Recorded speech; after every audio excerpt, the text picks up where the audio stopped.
Atos, capítulo 16. Paulo foi primeiro a Derbe e depois a Listra, onde havia um jovem discípulo chamado Timóteo. A mãe dele era uma judia convertida e o pai era grego. Os irmãos em Listra e em Iconio o tinham em alta consideração, de modo que Paulo pediu que ele os acompanhasse em sua viagem. Em respeito aos judeus da região, providenciou que Timóteo fosse circuncidado antes de partirem, pois todos sabiam que o pai dele era grego. Em toda a cidade por onde passavam, instruíam os irmãos a seguirem as decisões tomadas pelos apóstolos e presbíteros em Jerusalém.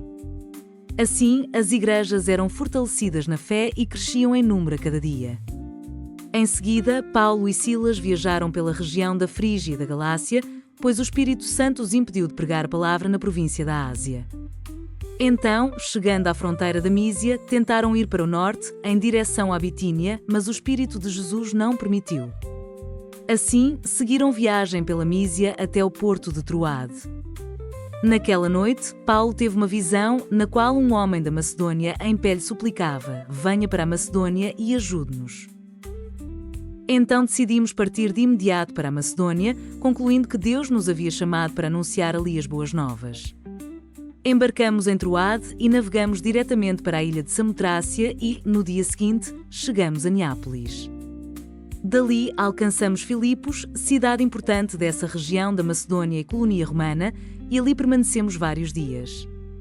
No sábado, saímos da cidade e fomos à margem do rio, onde esperávamos encontrar um lugar de oração. Sentamo-nos e começamos a conversar com algumas mulheres ali reunidas. Uma delas era uma mulher temente a Deus chamada Lídia, da cidade de Tiatira, comerciante de tecido de púrpura. Enquanto ela nos ouvia, o Senhor lhe abriu o coração e ela aceitou aquilo que Paulo estava dizendo. Foi batizada, junto com sua família, e pediu que nos hospedássemos em sua casa. Se concordam que creio de fato no Senhor, venham ficar em minha casa, disse ela e insistiu até que aceitamos. Certo dia, enquanto íamos ao lugar de oração, veio ao nosso encontro uma escrava possuída por um espírito pelo qual ela predizia o futuro. Com suas adivinhações, ganhava muito dinheiro para seus senhores. Ela seguia Paulo e a nós, gritando: estes homens são servos do Deus Altíssimo e vieram anunciar como vocês podem ser salvos. Isso continuou por vários dias, até que Paulo, indignado, se voltou e disse ao espírito dentro da jovem: eu ordeno em nome de Jesus Cristo que saia dela. E, no mesmo instante, o espírito deixou. Quando os senhores da escrava viram que suas expectativas de lucro haviam sido frustradas, agarraram Paulo e Silas e os arrastaram à presença das autoridades, na praça do mercado.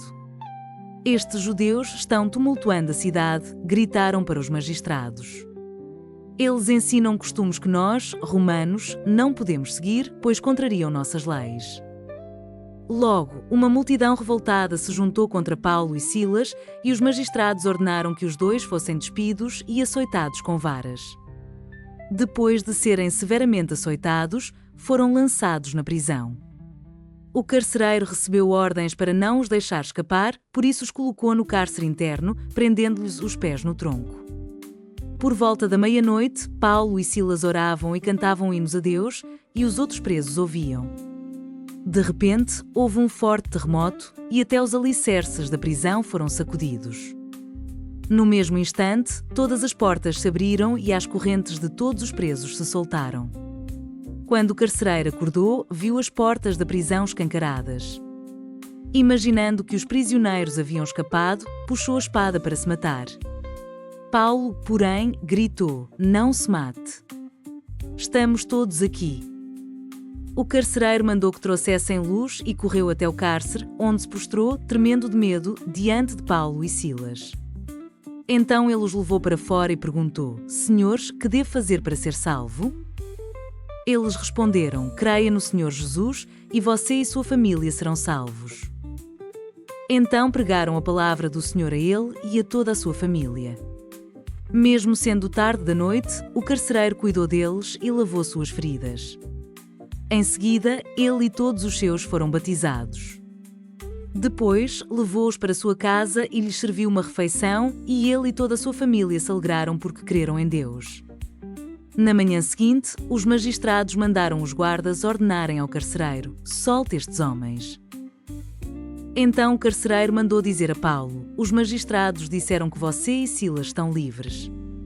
Vão em paz. Paulo, no entanto, respondeu: eles nos açoitaram publicamente sem julgamento e nos colocaram na prisão, e nós somos cidadãos romanos. Agora querem que vamos embora às escondidas? De maneira nenhuma. Que venham eles mesmos e nos soltem. Os guardas relataram isso aos magistrados, que ficaram assustados por saber que Paulo e Silas eram cidadãos romanos. Foram até a prisão e lhes pediram desculpas. Então os trouxeram para fora e suplicaram que deixassem a cidade. Quando Paulo e Silas saíram da prisão, voltaram à casa de Lídia. Ali se encontraram com os irmãos e os encorajaram mais uma vez. Depois partiram.